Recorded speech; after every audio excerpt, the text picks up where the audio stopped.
This is how these little bumpers come off. You can see here, there's metal all the way across the top. If you look underneath, there is not. That's a little clip that slides down on there like this.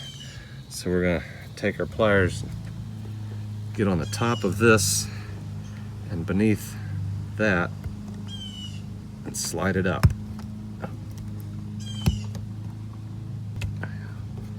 Come on.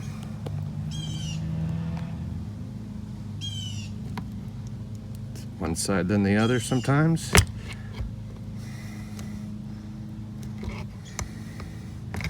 There we go.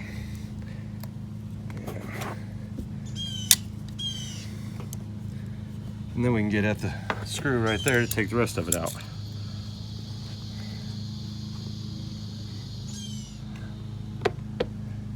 T40, Torx 40.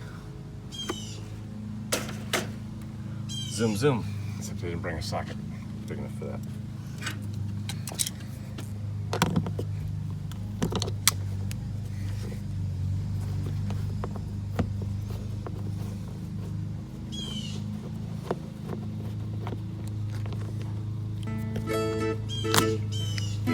Ta-da! Hey, look at there, spray foam.